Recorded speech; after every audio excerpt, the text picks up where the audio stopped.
ගෙවුණු සතිය තුළ වඩාත් අවධානයට ලක්වුණු කාලගුණික තත්ත්වයක් වූයේ මොන්තා සුලිකුණාටුවයි. මේ සුලිකුණාටුවෙන් පසුගිය සතියේ ශ්‍රී ලංකාවේ කාලගුණයට ඇතිවුණේ කුමන ආකාරයේ බලපෑමක්ද?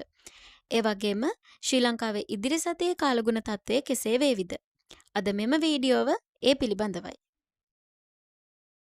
ඔක්තෝබර් 28 සිට නොවැම්බර් 3 දක්වා කාලය තුල බටහිර තනිතලාවට මිලිමීටර් 65ත් 115ත් අතර වූ තදවැසි ඇතිවන බව වාර්තා වනවා.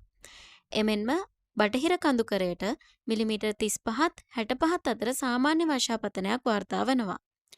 නැගෙනහිර දකුණු උතුරු තනිතලා සහ නැගෙනහිර කඳුකරයට මිලිමීටර් 0.35ත් අතර වර්ෂාපතනයක් වාර්තා වනවා.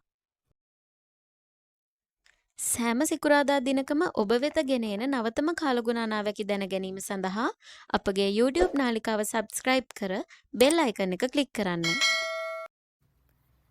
පසුගිය ඔක්තෝබර් 24 වන දින බෙන්ගාල බොක්කේ සුලිකුණාටු තත්ත්වයක් වර්ධනය වුණා. යාපනයට කිලෝමීටර් 700ක් පමණ වයඹ දෙසින් අරපුණු මෙම සුලිකුණාටුවෙහි වේගය පැයට කිලෝමීටර් 40ක් දක්වා ළඟා වුණා. ඔක්තෝබර් 28 දින වන විට ඉන්දියාවේ ආන්ධ්‍ර ප්‍රදේශයට ළඟා වූ මෙම මොන්තා සුලිකුණාටුව එහිදී පැයට කිලෝමීටර් 100ක වේගයක් ගත්තා. ඉන්දියාවේ පෙර සූදානම් සහ ආපදා කළමනාකරණය නිසා ජීවිත හානි අවම වූ නමුත් ඉඩම් සහ දේපල හානි කිහිපයක්ම මොන්තා සුලිකුණාටුව හේතුවෙන් වාර්තා වී තිබුණා. මොන්තා සුලිකුණාටුව කිලෝමීටර් 700කට වඩා වැඩි දුරකින් කේන්ද්‍රගත වී තිබුණත් ශ්‍රී ලංකාව සහ එහි මුහුදාවට ඇති වූ අධික සුළං සහ වර්ෂාපතන හේතුවෙන් එහි වක්‍රාකාර බලපෑම අපටද ඇති වූවා. මෙම කාලයේදීම ඉන්දියාවේ ලක්ෂද්වීප දූපත්වලට උතුරින් අරාබි මුහුදේද සුළු වශයෙන් කුණාටු තත්ත්වයක් වාර්තා වුණා. මෙයින් ශ්‍රී ලංකාවට කිසිදු බරපතල ආපදා තත්ත්වයක් වාර්තා නොවූ නමුත් අසාමාන්‍ය සුළං සහ වැසි තත්ත්වයන් වල බලපෑම ඇති වුණා. මුහුදු ගමන් සම්බන්ධව කළ අනතුරු ඇඟවීම් හේතුවෙන් ධීවර කර්මාන්තයට බලපෑමක් එල්ල වුණා.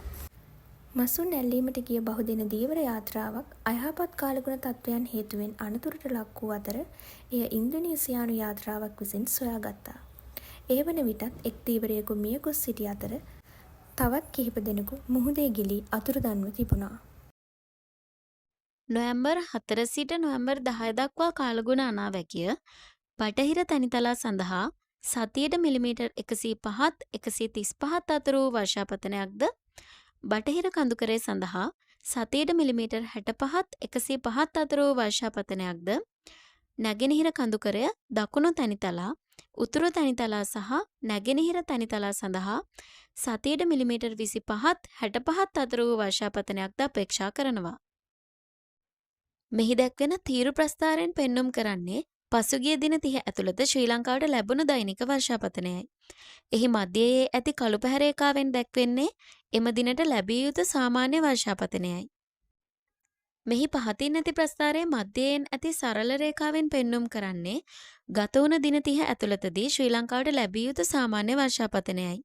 අනිකුත් රේඛාවෙන් පසුගිය දින 30 ඇතුළත ශ්‍රී ලංකාවට ලැබුණු වර්ෂාපතනය පෙන්වයි. මෙම වර්ෂාපතනයේ සාමාන්‍ය වර්ෂාපතනයට වඩා ලැබුණු වර්ෂාපතනය අඩු නම් එම ප්‍රදේශයේ දුඹුරු පැහැයෙන්ද වැඩි නම් එම ප්‍රදේශයේ කොළ පැහැයෙන්ද දක්වා තිබෙනවා. මෙම වගුවෙන් ශ්‍රී ලංකාවේ ඍතු අනුව දේශගුණික කලාපවලින් පසුගිය සතිය තුළ නිරීක්ෂණය කරන ලද වර්ෂාපතනය පෙන්눔 කරනවා. ඒ අනුව ශ්‍රී ලංකාවේ සාමාන්‍ය දෛනික වර්ෂාපතනය මිලිමීටර් 9.1. මෙම වගුව සකසා තිබෙන්නේ දකුණු පසින් දැක්වෙන ශ්‍රී ලංකාවේ ඍතු අනුව දේශගුණික කලාප දැක්වෙන සිතියම උපයෝගී කරගෙනයි.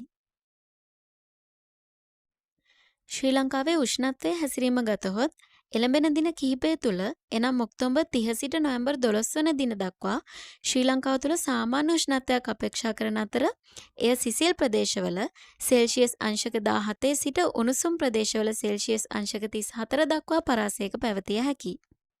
පසුගිය සතියේ ශ්‍රී ලංකාවේ බොහෝ ප්‍රදේශවල සාමාන්‍ය උෂ්ණත්වයක් පැවති අතර වයඹ සහ උතුරු මැද පළාත්වල සමහර ප්‍රදේශවල පමණක් සුළු වෙනස්කම් දක්නට ලැබුණා. සාමාන්‍ය ගොඩබිම් උෂ්ණත්වය සෙල්සියස් අංශක 29.8ක්. සෙල්සියස් අංශක 32ක වැඩිම උෂ්ණත්වයක් නැගෙනහිර තනිතලා සහ දකුණු තනිතලා වලින් වාර්තා වුණා. මීළඟ සතියේත් සිකුරාදා දින මේ අයුරින්ම නවතම කාලගුණික තොරතුරු රැගෙන එන තෙක් වීඩියෝ එක ෂෙයා කර ශ්‍රී ලංකාවේ දේශගුණික සාක්ෂරතාවයේ ඉහළ නැංවීමට ඔබත් දායක වන්න. ඒ වගේම අපගේ YouTube නාලිකාව සබ්ස්ක්‍රයිබ් කර බෙල් අයිකන් එක ක්ලික් කරන්න.